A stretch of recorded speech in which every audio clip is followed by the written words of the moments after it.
Doctor को ढूंढा तक नहीं। देखिए, ये पूरा मामला इतना गंभीर और दुर्भाग्यपूर्ण है, इसके सिरे नहीं मिल रहा। और तमाम इस तरह की जो रेप या गैंगरेप की भी बात आ रही है, वो इस बात को इंगित करती है, इस बात को परिलक्षित करती है कि पूरे देश में जो डॉक्टरों के बीच में आक्रोश है वो जायज है। सीबीआई अनुसंधान कर रहा है, त्वरित और सख्त सजा मिले।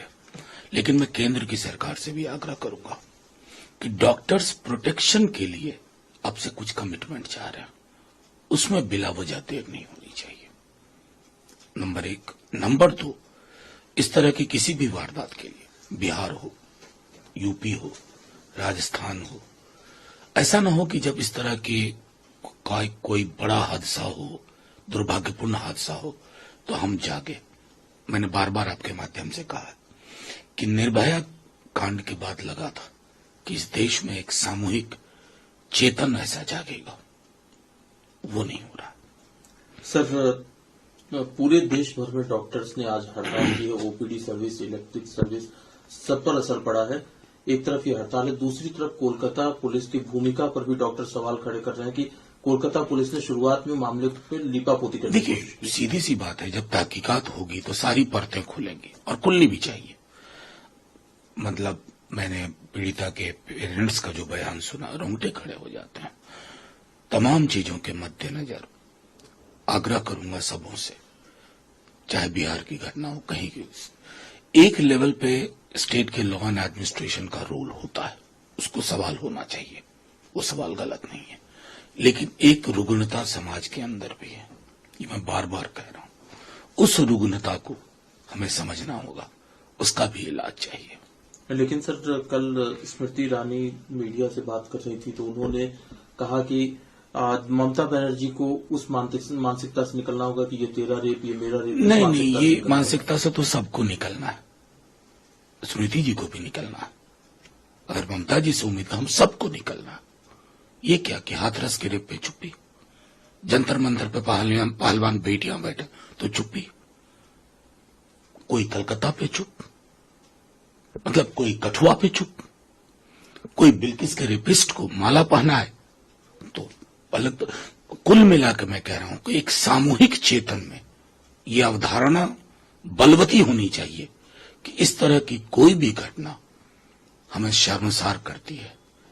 हम अपनी बच्चियों को कौन सा हिंदुस्तान दे रहे हैं, कौन सा भारत दे रहे हैं, कोई स्लोगन काम नहीं आएगा। लेकिन गवर्नर सीवी आनंद बोस वो पश्चिम बंगाल की मुख्यमंत्री की भूमिका पर सवाल खड़े करते हुए कह रहे हैं कि आप उनके बयान के पर बेकार मेरी टिप्पणी ले रहे हैं। उनको गवर्नर में मानता ही नहीं है। देखिए, गवर्नर का मतलब होता है कस्टोडियन ऑफ कॉन्स्टिट्यूशन। जब आप पॉलिटिकल इंटरेस्ट के कस्टोडियन हो जाते हैं ना, तो आप बच्ची के साथ न्याय नहीं कर रहे। न्याय करिए, परत दर परत खुले, ये हम सबको कोशिश करनी चाहिए। एक और गवर्नर साहब कर्नाटक के थावरचंद गहलोत साहब, उन्होंने सिद्धारमैया, मुख्यमंत्री सिद्धारमैया के खिलाफ जो भी कॉम्पिटेंट अथॉरिटी है उसको जांच के अधिकार दिए हैं। मुडा स्कैम में ये अथॉरिटी जांच कर सकती है, क्या कहना है? ठीक है, थावरचंद जी को मैं जानता हूं, उन्होंने ये फैसला सिर्फ अपने मर्जी से नहीं लिया होगा। राज्यों के फैसले केंद्र से बैठ करके होते हैं। और जब हमने हेमंत सोरेन जी की रिहाई का वो आदेश पढ़ा था ना हाई कोर्ट से, तो लग गया था कि तमाचा किनके गाल पे पड़ा है। इंतजार करिए।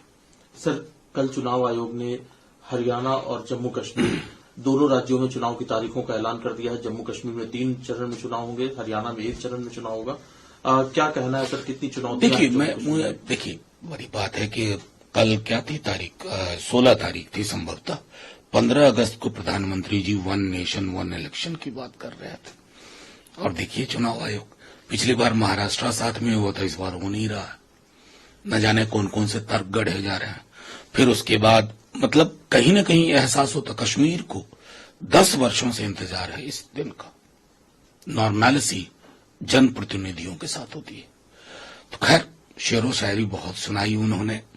आजकल उनको ये नया शौक आया है, तो किरदार के वजन का तो मैं कुछ कर नहीं सकता, लेकिन शेर के वजन के लिए रेखता फाउंडेशन की कुछ किताबें भिजवा सकता हूं उनको। सर, चुनाव महाराष्ट्र में भी होने हैं इसी साल के अंत में, लेकिन उद्धव ठाकरे साहब का कहना है कि महाविकास आघाड़ी पहले एक सीएम का चेहरा अनाउंस करे, उसके बाद हम चुनाव कैंपेन। देखिए, उन्होंने तो कहा है किसी को भी अनाउंस करे मैं बैक करूंगा, तो ये बहुत बड़ी बात है जो उद्धव जी ने कहा। और जो तर्क दिया जा रहा है, मीडिया में देख रहा हूं कि पर्वों के कारण, तो क्या हरियाणा में पर्व नहीं है या जम्मू कश्मीर में पर्व नहीं है? असल में क्या कहना, मैं फिर से कहता हूं, किरदार के वजन का तो कुछ कर नहीं सकते, शेर के वजन बढ़ जाए उनका तो उसके लिए कुछ किताबें भिजवाता हूं। सर, एक आखिरी सवाल है, बांग्लादेश में नई सरकार के गठन के बाद कल प्रधानमंत्री जी की पहली बार मोहम्मद यूनुस साहब से बात हुई। मुद्दा बहुत सारा कुछ था, उसमें ये भी मुद्दा उठा जो अल्पसंख्यकों पे वहां पे पिछले दिनों अल्पसंख्यकों के खिलाफ जो हिंसा हुई वो भी मुद्दे थे, साथ में भारत बांग्लादेश के रिश्ते की भी बात। क्या कहना है? देखिए, एक बात जान लीजिए, भारत बांग्लादेश के रिश्ते बीएनपी या अवामी लीग पर निर्भर नहीं करते हैं, दो देशों के रिश्ते हैं।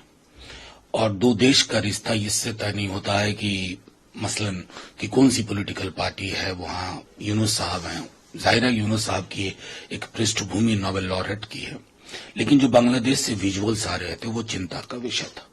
लेकिन दो विजुअल्स आ रहे थे, एक वेंडलिज्म की, एक विजुअल आ रहा था प्रोटेक्शन का, कि उसी छात्रों के बीच में से लोग मंदिर की रखवाली कर रहे थे। पूरे साउथ एशिया में इस तरह की प्रवृत्ति चाहिए। हम एक भूभाग रहे हैं इंडिया नाम से, बाद में पाकिस्तान बांग्लादेश बना। और मैं बार बार कह रहा हूं, नफरत और घृणा की विचारधारा को सरहद पार करने के लिए वीजा नहीं लगता।